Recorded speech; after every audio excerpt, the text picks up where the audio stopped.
รัชญาของลัทธิมาร์กซิสต์ โดยกุหลาบสายประดิษฐ์ บทที่ 6 ทัศนะของมาร์กซิสต์ในเรื่องธรรมชาติ ได้กล่าวไว้แล้วว่าลัทธิมาร์กซิสต์นั้นถือว่ามนุษย์เป็นส่วนหนึ่งของธรรมชาติแล้วก็กินความไปถึงสังคมมนุษย์ด้วยเพราะฉะนั้นเราจึงจะค้นหาพื้นเพของมนุษย์ได้จากอาการที่โลกได้คลี่คลายมามนุษย์ได้คลี่คลายจากรูปของชีวิตที่มีมาแต่ดั้งเดิมและจากวิวัฒนาการดังกล่าวนั้นความคิดและการกระทำอันมีสำนึกของมนุษย์จึงได้ปรากฏออกมาทั้งนี้หมายความว่าวัตถุหรืออีกในหนึ่งความแท้จริงที่ปรากฏจากสำนึกได้มีอยู่ก่อนจิตหรือในหนึ่งความแท้จริงที่ประกอบด้วยสำนึกและทั้งนี้ก็หมายความได้ด้วยว่าวัตถุหรือความแท้จริงภายนอกได้มีเป็นอยู่อิสระจากจิตทัศนะที่มีต่อธรรมชาติดังกล่าวนี้มีชื่อว่าลัทธิวัตถุนิยม materialism หรือสสารนิยมทัศนะที่ตรงกันข้ามอันได้แก่ทัศนะที่ว่าด้วยสรรพสิ่งที่อยู่ภายนอกหามีความเป็นอยู่อย่างแท้จริงไม่มันมีอยู่ก็แต่ในความคิดของมนุษย์เท่านั้นหรือมีอยู่ในความคิดของพระเจ้าองค์ใดองค์หนึ่งทัศนะดังว่านี้มีชื่อว่าลัทธิจิตนิยม idealism หรือมโนภาพนิยมซึ่งมีอยู่หลายรูปแต่ลัทธิฝ่ายนี้ทั้งหมดยืนยันว่าจิตไม่ว่าจะเป็นจิตของมนุษย์หรือจิตของพระเจ้าย่อมเป็นความแท้จริงขั้นต้นและยืนยันว่าวัตถุนั้นถึงแม้ว่าอาจจะมีความเป็นอยู่อันแท้จริงก็ตามก็จะเป็นแต่ความแท้จริงขั้นรองสำหรับพวกมาร์กซิสต์นั้นดังที่เองเกลส์ได้กล่าวไว้ทีทัศน์ที่มีต่อโลกของวัตถุนิยมก็หมายถึงจินตภาพที่มีต่อธรรมชาติตามที่มันเป็นอยู่โดยไม่มีข้อสงวนใดๆอีกโลกภายนอกหรือสรรพสิ่งที่อยู่ภายนอกเป็นสิ่งแท้จริงมันมีอยู่โดยอิสระโดยไม่ขึ้นแก่สิ่งใดไม่ว่าเราจะสำนึกในความมีอยู่ของมันหรือไม่สำนึกก็ตามความเคลื่อนไหวและความคลี่คลายของมันย่อมอยู่ในข้อบังคับของกฎอันอยู่ในวิสัยที่มนุษย์จะค้นพบและนำออกใช้ได้แต่ความเคลื่อนไหวและความคลี่คลายของมันหาได้ถูกชักนำให้เป็นไปโดยจิตของผู้หนึ่งผู้ใดไม่ในอีกทางหนึ่งโดยที่ลัทธิจิตนิยมถือว่าวัตถุหรือความแท้จริงภายนอกหากอาจถือว่ามีความแท้จริงได้ก็เป็นแต่ความแท้จริงขั้นรองดังนั้นลัทธิจิตนิยมจึงถือด้วยว่ามนุษย์ย่อมไม่มีทางจะล่วงรู้ความแท้จริงได้หรือในหนึ่งมนุษย์ย่อมไม่มีทางเข้าใจวิถีอันลึกลับของโลกได้เหตุใดข้อโต้แย้งที่ลัทธิวัตถุนิยมมีต่อลัทธิจิตนิยมจึงมีความสลักสำคัญขึ้นเล่าก็เพราะว่ามันไม่ใช่ข้อโต้แย้งที่เป็นแต่ปัญหาในทางเก่งกาจและในทางความคิดอันเลื่อนลอยแต่หากว่าเมื่อได้ดำเนินการวิเคราะห์จนถึงที่สุดแล้วมันเป็นปัญหาเรื่องการกระทำที่ปฏิบัติกันอยู่จริงๆมนุษย์ไม่เพียงแต่จะศึกษาสรรพสิ่งหรือธรรมชาติภายนอกเท่านั้นแต่ทว่ามนุษย์ยังได้เปลี่ยนแปลงสรรพสิ่งภายนอกนั้นและเปลี่ยนแปลงตัวเองให้เป็นไปตามสภาพของสรรพสิ่งที่ได้เปลี่ยนแปลงไปด้วยในประการที่สองตามแนวทางทัศนะ standpoint ของฝ่ายวัตถุนิยม ยังมีความหมายด้วยว่า สิ่งที่ปรากฏอยู่ในจิตของมนุษย์หรือสิ่งที่จิตอาจสำนึกได้นั้นแหละคือความแท้จริงที่มีอยู่ภายนอกความคิดของมนุษย์เป็นแต่ภาพสะท้อนของความแท้จริงตามที่มันเป็นอยู่ความคิดของมนุษย์นั้นไม่มีอยู่โดยอิสระโดดเดี่ยวความคิดของมนุษย์มีบ่อเกิดมาจากความแท้จริงภายนอกที่ปรากฏอยู่แล้วแน่ละตามที่กล่าวเช่นนี้ไม่ได้หมายความว่าความคิดทุกชนิดทุกอันย่อมเป็นความจริงหรือเป็นภาพสะท้อนของความแท้จริงที่ถูกต้องความหมายในข้อนี้อยู่ที่ว่าการปฏิบัติหรือความจัดเจนที่ประสบมาจากการเสาะหาความแท้จริงนั้นจะบอกได้ดีว่าความถูกต้องมีอยู่เพียงใดกล่าวอีกในหนึ่งก็คือนักจิตนิยมนั้นมีความเชื่อในหลักการที่มีความคงกระพันอยู่ตลอดกาลและไม่รู้สึกว่าจะต้องปรับหลักการเหล่านั้นให้เข้ากันได้กับความเป็นอยู่ที่แท้จริงอิเมนเบิร์นส์ยกตัวอย่างข้อหนึ่งมาอธิบายทัศนะข้อนี้ของนักจิตนิยมเขาได้ยกเอาแนวทัศนะของฝ่ายจิตนิยมที่ต้องการความสงบอย่างสิ้นเชิงต่อหน้าเหตุการณ์โลกที่เป็นอยู่ในปัจจุบันผู้ที่ต้องการความสงบแบบจิตนิยมนั้นไม่ต้องการรับรู้สถานการณ์ของโลกที่แท้จริงซึ่งเป็นอยู่รอบตัวเขา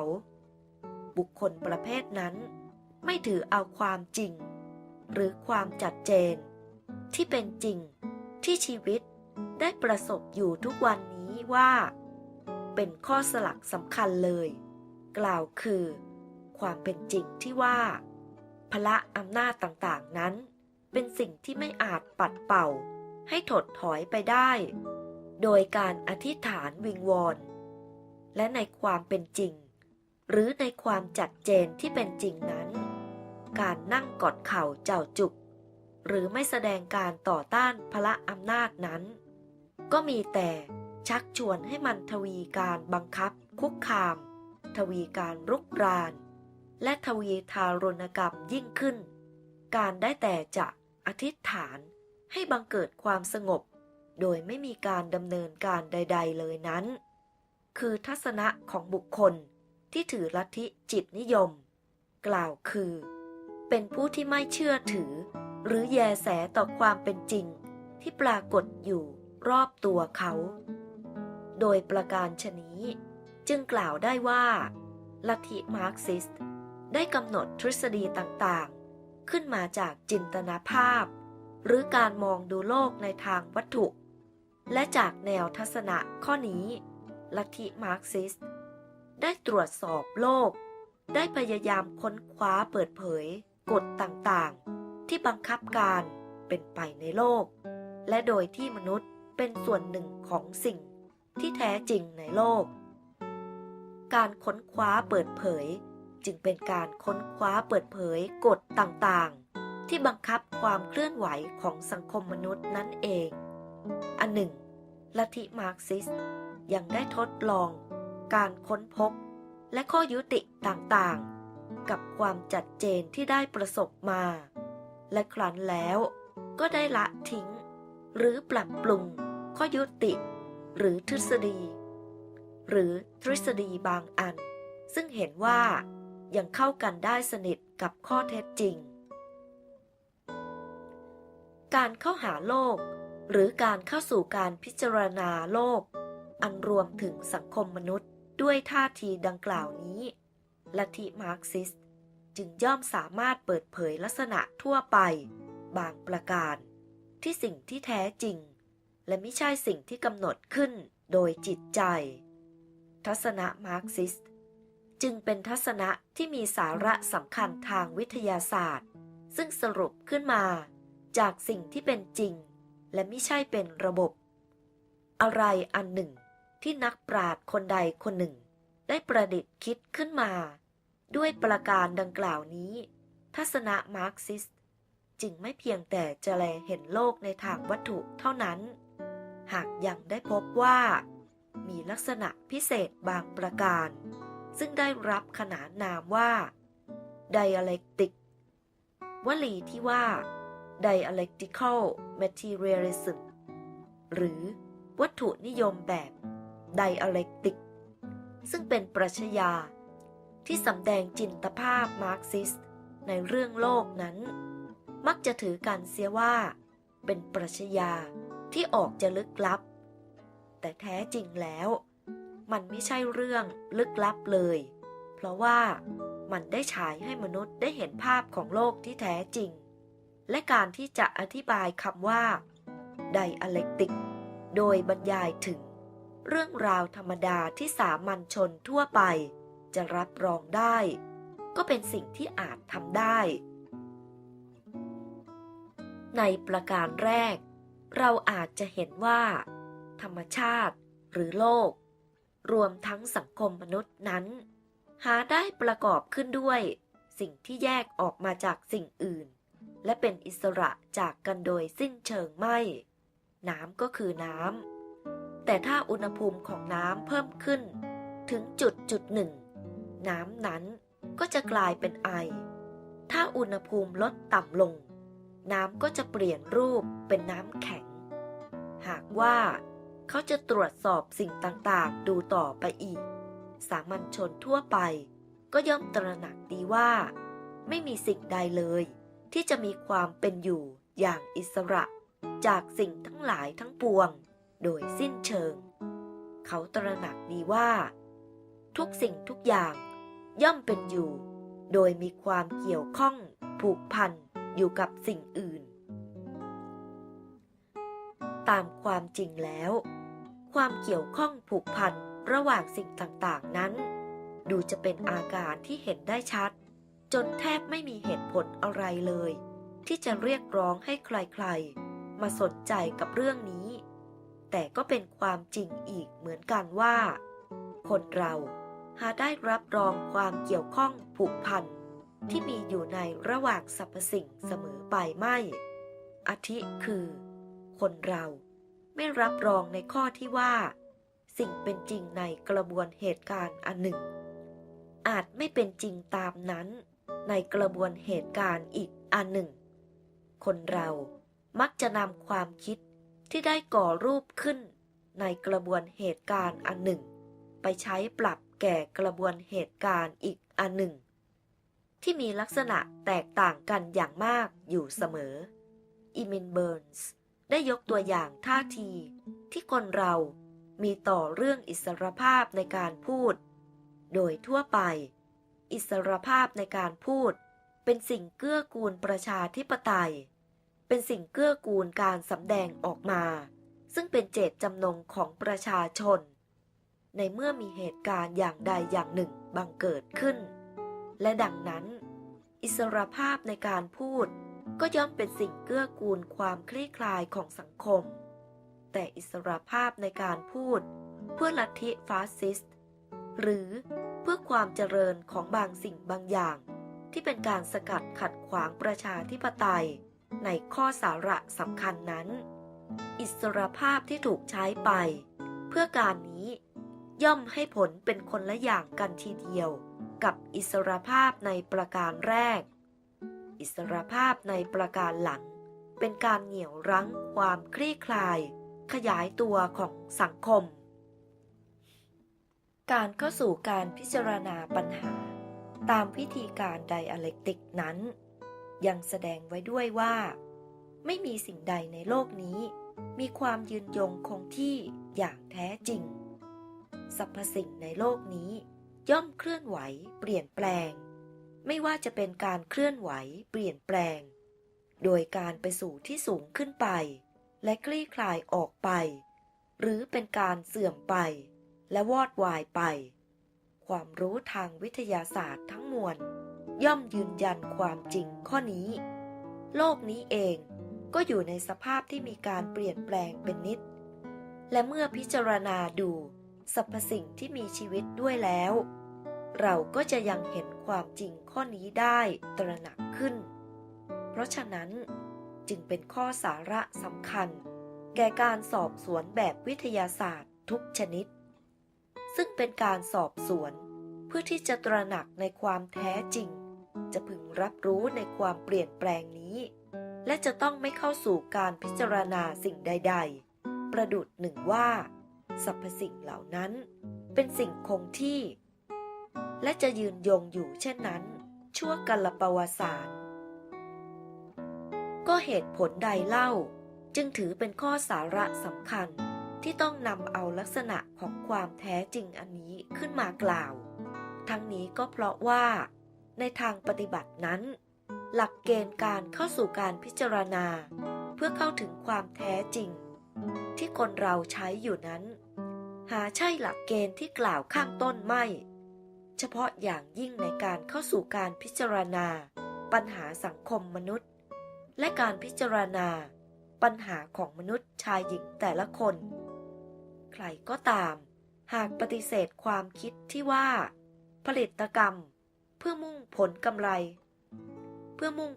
ไรนั้นหาใช่เป็นลักษณะอันยืนยงคงทนของสังคมไม่ผลิตกรรมเพื่อความมุ่งหมายเช่นนั้นได้อุบัติขึ้นแล้วในสังคมมนุษย์และก็ได้พัฒนาไปและในปัจจุบันนี้ก็ได้มาสู่ขั้นแห่งความเสื่อมบุคคลผู้ปฏิเสธความคิดดังกล่าวนี้หาได้นำจินตภาพแห่งความแท้จริงคือจินตภาพที่ว่าสรรพสิ่งในโลกนี้ไม่ยืนยงคงที่สรรพสิ่งในโลกนี้ย่อมเคลื่อนไหวเปลี่ยนแปลง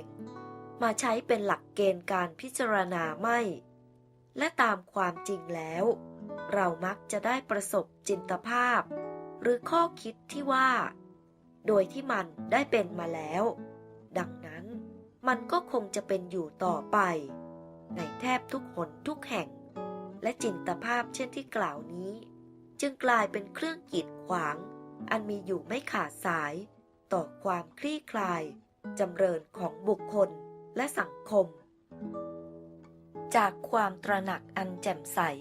ในทัศนะที่ว่าสรรพสิ่งย่อมเปลี่ยนแปลงพัฒนาหรือวอดวายไปนั้นจะบังเกิดหลักเกณฑ์ถัดไปอีกอันหนึ่งกล่าวคือเมื่อสรรพสิ่งย่อมผันแปรไปดังกล่าวแล้วจึงเป็นความสำคัญอย่างยอดเยี่ยมในทางปฏิบัติที่คนเราจะต้องรับรองขั้นของความเปลี่ยนแปลงที่แต่ละสิ่งได้ผันแปรไปและที่พัวพันอยู่กับชีวิตของเราอย่างไรก็ดีแม้ว่าในการดำเนินชีวิตประจำวันใครๆก็ดูจะทราบได้ดีในหลักเกณฑ์ต่างๆดังกล่าวนี้แต่ก็เป็นที่น่าเสียดายอย่างยิ่งว่าในส่วนที่เกี่ยวกับบรรดาสถาบันของสังคมมนุษย์แล้วยังหาได้ยอมรับรู้บรรดาหลักเกณฑ์ดังกล่าวตามสมควรไม่เฉพาะอย่างยิ่งในเรื่องระบบการผลิตและระบบความคิดต่างๆที่เกี่ยวกับเรื่องนั้นความเกี่ยวข้องผูกพันระหว่างสรรพสิ่งในโลกนี้รวมทั้งความจริงที่ว่าสรรพสิ่งเหล่านั้นย่อมเคลื่อนไหวเปลี่ยนแปลงอยู่เป็นนิจตามที่ได้กล่าวถึงข้างต้นนั้นนับว่าเป็นสิ่งที่แสดงลักษณะอันเด่นชัดของความแท้จริงส่วนลักษณะที่3ซึ่งรวมอยู่ในการเข้าสู่การพิจารณาความแท้จริงตามแบบไดอะเล็กติกนั้นหาเป็นลักษณะที่จะเห็นได้ชัดทีเดียวดังลักษณะทั้งสองข้างต้นไม่ถึงแม้ว่ามันจะไม่ใช่เรื่องที่ยุ่งยากอะไรและก็เป็นการง่ายที่จะรับรองว่าเป็นความจริงภายหลังที่ได้ฟังอธิบายแล้วลักษณะที่กำลังกล่าวถึงนี้ได้แก่ลักษณะที่ว่าความคลี่คลายที่บังเกิดแก่สิ่งต่างๆนั้นมิใช่เป็นความคลี่คลายที่เป็นไปอย่างง่ายๆและราบรื่นแต่เป็นความคลี่คลายที่จะต้องมีการแตกหักขึ้นณที่หนึ่งในอาการที่รุนแรงมากความคลี่คลายอย่างง่ายและราบรื่นอาจบังเกิดในระยะเวลาอันยาวนาน และในระหว่างนั้น ความเปลี่ยนแปลงอันเดียวที่บังเกิดขึ้นก็คือ คุณภาพเฉพาะของสิ่งนั้นได้ทวีความเพิ่มพูนขึ้น จะขอยกตัวอย่างเรื่องน้ำอีกครั้งหนึ่ง เมื่ออุณหภูมิของน้ำสูงขึ้น น้ำก็ยังมีสภาพและมีคุณลักษณะของน้ำอยู่โดยครบถ้วน แต่ขนาดความร้อนในน้ำได้เพิ่มขึ้น ในทำนองเดียวกัน ในลักษณะที่อุณหภูมิได้ลดต่ำลง น้ำก็ยังคงเป็นน้ำอยู่นั่นเอง แต่ขนาดของความร้อนได้บรรเทาลงมา อย่างไรก็ดี ในระหว่างที่ความเปลี่ยนแปลงกำลังดำเนินไปนี้ ความเปลี่ยนแปลงจะบรรลุถึงจุดหนึ่ง จะเป็นจุดน้ำเดือดหรือจุดน้ำแข็งก็ดี ณ ที่นั้นจะบังเกิดการแตกแยกขึ้นมาทันที เมื่อถึงตอนนั้น น้ำจะแปลคุณภาพไปโดยสิ้นเชิง กล่าวคือ น้ำจะไม่คงสภาพเดิมอยู่ต่อไป หากจะเปลี่ยนเป็นไอหรือน้ำแข็ง นี่เป็นลักษณะของความแท้จริงที่เห็นได้ชัดในทางวิชาเคมี ในสังคมมนุษย์ก็เช่นเดียวกัน ความเปลี่ยนแปลงที่ค่อยๆเป็นมาโดยลำดับนั้น ได้ดำเนินมาเป็นเวลาช้านาน โดยไม่ได้มีความเปลี่ยนแปลงขั้นรากฐานในลักษณะนิสัยของสังคม ครั้นแล้วจึงบังเกิดการแตกแยกขึ้น ณ จุดหนึ่ง กล่าวคือได้บังเกิดการปฏิวัติเปลี่ยนแปลงขั้นรากฐาน รูปเดิมของสังคมได้ถูกทำลายลง และรูปใหม่ของสังคมได้อุบัติขึ้นมา แล้วก็เริ่มดำเนินความคลี่คลายออกไป ด้วยประการดังนี้ เราจึงได้พบว่า ในสังคมศักดินา ซึ่งการผลิตเป็นการผลิตเพื่อการบริโภคของท้องถิ่นนั้น ต่อมาการซื้อขายผลิตผลที่เหลือกินเหลือใช้ ได้ชักนำไปสู่การผลิตสิ่งของเพื่อนำออกขายในตลาด และจากนั้นก็ได้ชักนำไปสู่การเบิกทางให้แก่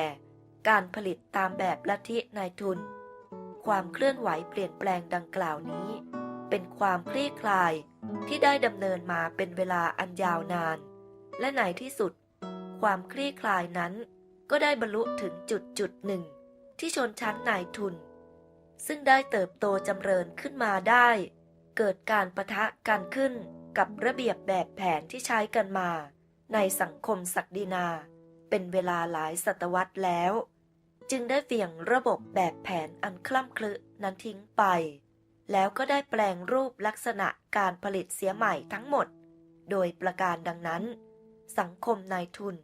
จึงได้เข้าแทนที่สังคมศักดินา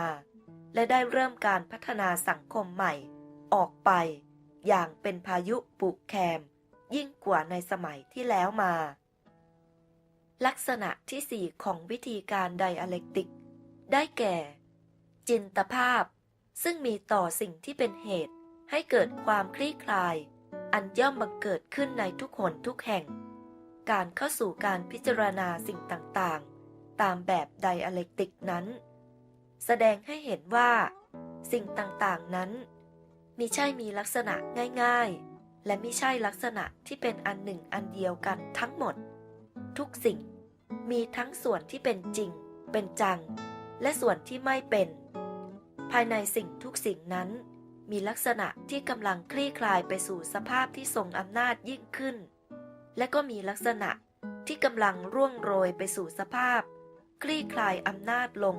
เป็นลำดับ ลักษณะหนึ่งกำลังแผ่ขยายออกไปเป็นนิด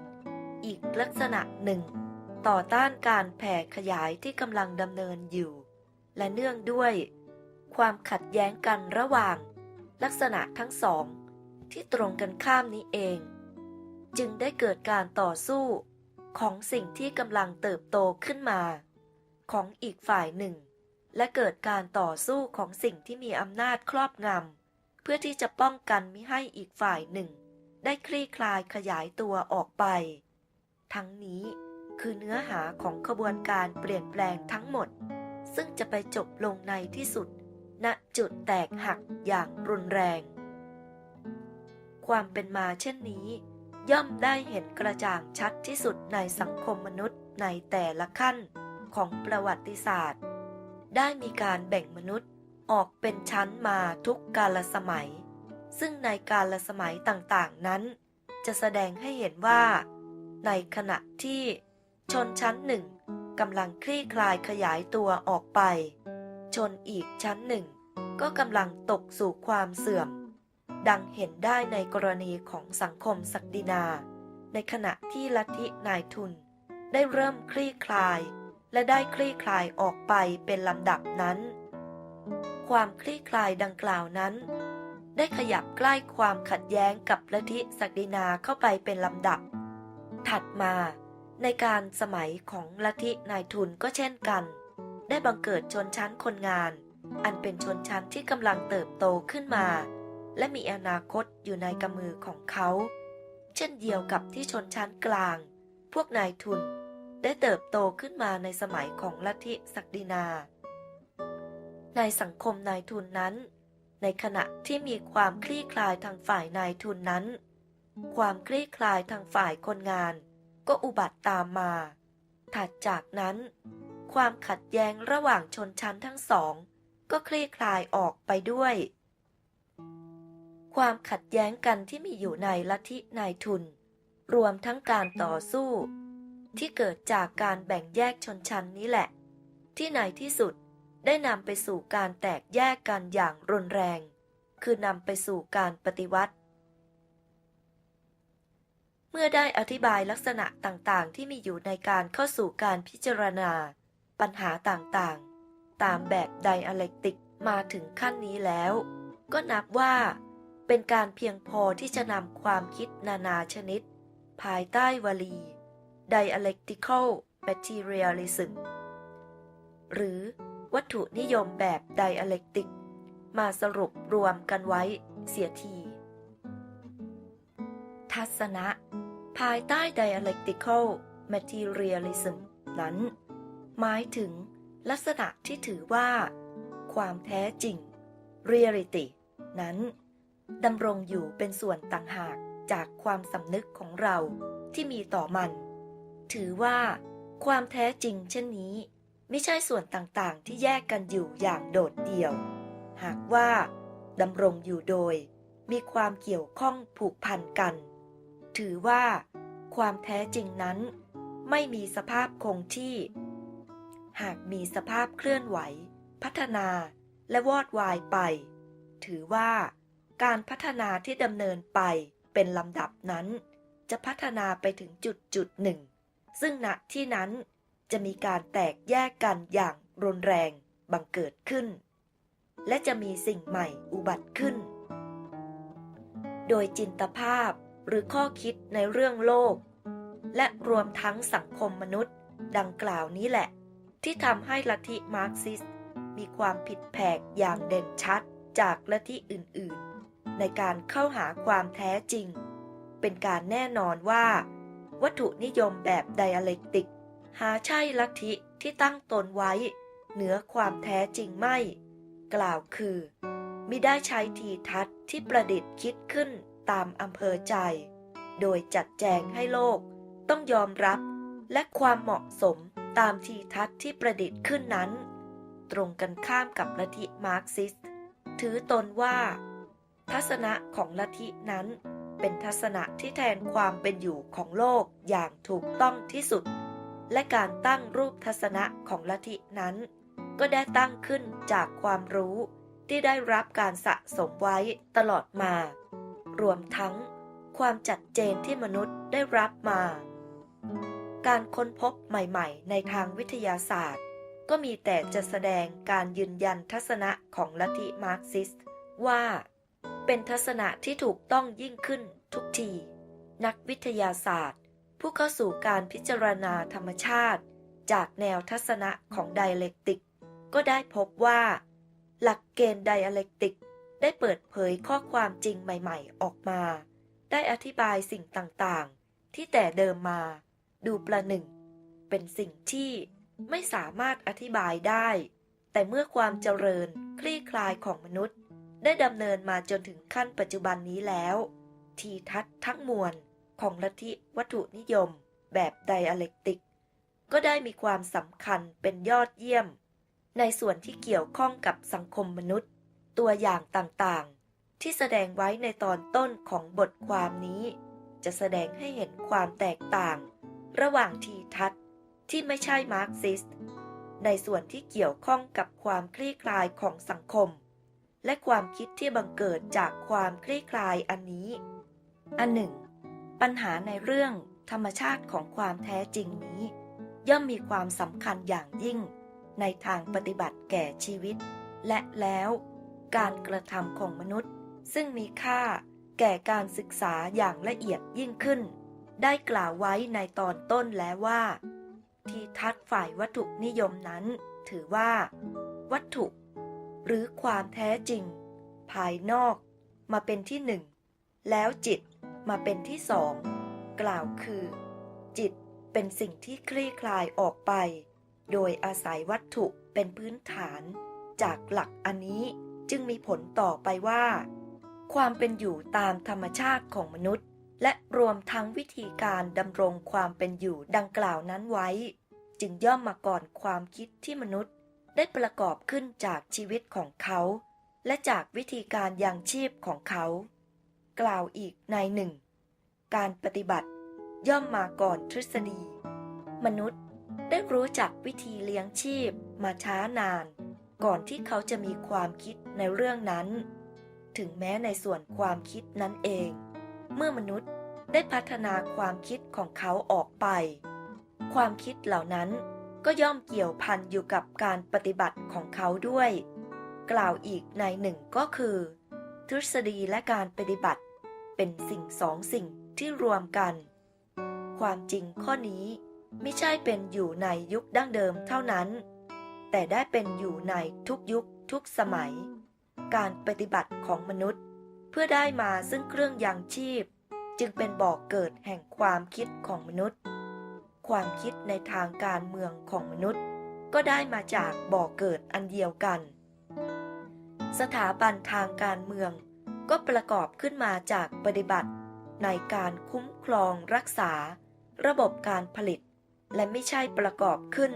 โดยอาศัยหลักการนามธรรมใดๆแต่อย่างใดสถาบันและความคิดของทุกยุคทุกสมัยเป็นผลสะท้อนของการปฏิบัติหรือการดำเนินชีวิตของสมัยนั้นๆสถาบันและความคิดมิได้มีความเป็นอยู่และประวัติศาสตร์ของมันเองโดยอิสระกล่าวคือความคิดอันหนึ่งก็คลี่คลายไปจากความคิดอีกอันหนึ่งหาไม่ได้แต่ทว่าความคิดจะคลี่คลายออกไปก็ต่อเมื่อได้มีการเปลี่ยนแปลงวิธีการผลิตหรือแบบการผลิตขนบธรรมเนียมใหม่ๆได้เข้าแทนที่ขนบธรรมเนียมเก่าและเปิดทางให้แก่ความคิดใหม่ๆอย่างไรก็ดีความคิดและสถาบันชุดเก่าก็มิได้ยอมราข้อให้ง่ายๆยังคงยืนกรานเคียงข้างอยู่กับความคิดชุดใหม่อยู่นั่นเองความคิดซึ่งคลี่คลายจากระบบการผลิตของสังคมศักดินาดังเช่นความคิดในเรื่องความเคารพนับถือที่มีต่อกษัตริย์และพวกขุนนางยังคงมีบทบาทอย่างสำคัญอยู่ในอังกฤษในสมัยสังคมนายทุนอันหนึ่งความคิดที่ได้คลี่คลายออกมาจากระบบการผลิตของสังคมนายทุนบางความคิดก็ได้มาจากการปรับปรุงความคิดรูปเดิมเป็นต้นความเคารพนับถือที่มีต่อคนมั่งมีโดยไม่เลือกว่าจะต้องมีกำเนิดมาจากชนชั้นผู้ดีตามความหมายเดิมหรือไม่นอกจากนั้นยังมีความคิดแบบโซเชียลิสต์ซึ่งในประการสำคัญได้กำเนิดมาจากข้อความจริงที่ว่าการผลิตภายใต้ลัทธินายทุนนั้นได้คลี่คลายไปสู่ลักษณะที่เป็นการผลิตโดยสังคมยิ่งขึ้นเป็นการผลิตโดยการร่วมมือและโดยการพึ่งพิงอาศัยกันยิ่งขึ้นความคิดทั้ง3ชุดนี้เป็นความคิดที่สะพัดปะปนกันอยู่ในสังคมปัจจุบันและก็กล่าวได้ว่าไม่มีความคิดชุดใดที่จะจัดไว้ว่าเป็นความจริงในที่สุด และเป็นของจริงอย่างเด็ดขาดกล่าวคือไม่มีความคิดชุดใดจะคงตัวอยู่ชั่วกาลปวสานทั้งนี้ไม่ได้หมายความว่าลัทธิมาร์กซิสต์ถือว่าความคิดทั้ง3ชุดนี้ไม่เป็นของแท้จริงเสมอกันทั้ง3ชุดตรงกันข้ามลัทธิมาร์กซิสต์พินิจเห็นว่าความคิดแบบศักดินาเป็นความคิดที่ล่วงพ้นมาแล้วอย่างสิ้นเชิงความคิดแบบนายทุนกำลังเสื่อมลงและความคิดแบบโซเชียลิสต์กำลังแปรเปลี่ยนไปสู่ความหนักแน่นอาจกล่าวได้ว่าในขั้นปัจจุบันนี้ความคิดแบบโซเชียลิสต์ไม่เพียงแต่จะกำลังแปรเปลี่ยนเพราะว่านับแต่เดือนพฤศจิกายนคริสต์ศักราช 1917 เป็นต้นมาความคิดแบบโซเชียลิสต์ได้ผ่านความจัดเจนที่เป็นจริงมาจนถึงขั้นที่อาจทดลองได้มาถึงขั้นที่อาจพิสูจน์ได้ว่ามันสวมกันได้อย่างสนิทกับความแท้จริงความคิดข้อใหญ่ที่ว่ากลไกการผลิตแผนปัจจุบันที่แม้จะเป็นกลไกอันไพศาลและซับซ้อนก็อาจกำหนดจัดตั้งให้เป็นการผลิตเพื่อใช้มิใช่การผลิตเพื่อกำไรได้ความคิดข้อนี้เมื่อตกมาถึงเวลานี้ก็ได้รับการยืนยันในทางปฏิบัติว่าเป็นเรื่องสมจริงแล้วความจัดเจนที่ล่วงแล้วมาได้แสดงให้เห็นด้วยว่าความสำเร็จในประการต้นนั้นหมายถึงความสำเร็จในการเพิ่มพูนจำนวนผลิตผลได้อย่างมหาศาลหมายถึงความสำเร็จในการกำจัดวิกฤตทางเศรษฐกิจได้อย่างเด็ดขาดและหมายถึงความสำเร็จในการยกมาตรฐานการครองชีพของประชาชนให้สู่ระดับสูงขึ้นไปเป็นลำดับกล่าวอีกในหนึ่งก็คือความคิดแบบโซเชียลิสต์ซึ่งมาร์กซ์ได้ดำเนินการพัฒนาตามหลักวิทยาศาสตร์จากข้อเท็จจริงในความคลี่คลายทางเศรษฐกิจและสังคมที่ได้รับการสังเกตวิเคราะห์แล้วได้ดำรงอยู่ในฐานเป็นข้อวิเคราะห์ตามหลักวิทยาศาสตร์จนถึงปีคริสต์ศักราช 1917 บัดนี้ความจัดเจนที่ได้รับมาจากการปฏิบัติได้ยืนยันให้เห็นแล้วว่าความคิดแบบโซเชียลิสต์ดังกล่าวแล้วเป็นของจริงเป็นการสมควรที่จะกล่าวไว้ให้แจ่มแจ้งว่าในประกาศทัศนะที่มีต่อโลกคือลัทธิวัตถุนิยมแบบไดอะเลกติกนั้นลัทธิมาร์กซิสต์มิได้อวดอ้างในประการอื่นใดนอกไปจากว่าวิธีการเข้าสู่การพิจารณาตามแบบไดอะเลกติกนี้จักเกื้อกูลผู้ทำการสืบค้นผู้ทำการสืบสวนค้นคว้าในวิทยาศาสตร์แขนงต่างๆให้ได้เห็นและเข้าใจในข้อเท็จจริงลัทธิมาร์กซิสต์มิได้บรรยายให้เราฟังในเรื่องรายละเอียดต่างๆซึ่งจะต้องถือว่าเป็นเรื่องของการศึกษาพิเศษเฉพาะในวิทยาศาสตร์แต่ละแขนงลัทธิมาร์กซิสต์มิได้ปฏิเสธว่าความเป็นจริงตามหลักวิทยาศาสตร์นั้นอาจสร้างขึ้นได้บนพื้นฐานของข้อเท็จจริงอันโดดเดี่ยวแต่ลัทธิมาร์กซิสต์แสดงว่าเมื่อข้อเท็จจริงต่างๆได้รับการพิจารณาตรวจสอบในทางที่ข้อเท็จจริงดังกล่าวนั้นมีความเกี่ยวพันกันในทางความคลี่คลายของมัน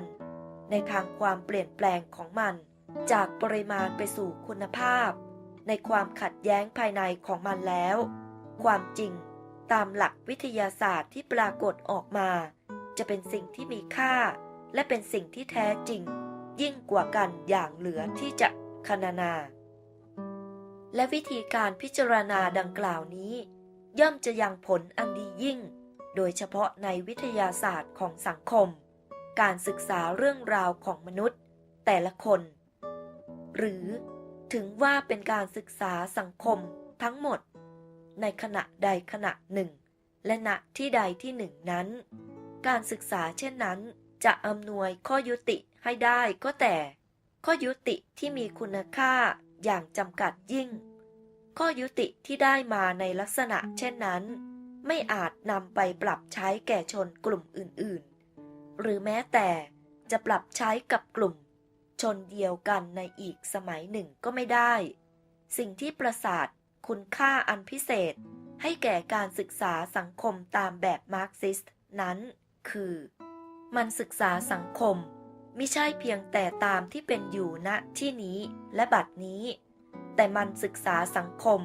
ตามที่ได้เป็นมาแล้วในอดีตและตามที่มันกำลังคลี่คลายมาอันเป็นผลของการขัดแย้งนานาประการที่มีอยู่ภายในสังคมนั้นการศึกษาสังคมในลักษณะเช่นนี้ย่อมอำนวยโอกาสอันแรกให้แก่มนุษย์ที่จะปรับการกระทำของเขาอย่างมีสำนึกให้เข้ากันได้กับขบวนการที่กำลังเป็นอยู่ตามความจริงในเวลานั้นซึ่งมาร์กซ์ได้กล่าวถึงว่าเป็นขบวนการที่กำลังดำเนินอยู่ต่อหน้าต่อตาของเราเอง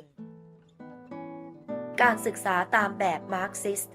จักอำนวยเครื่องนำทางให้แก่มนุษย์ในการปฏิบัติกิจต่าง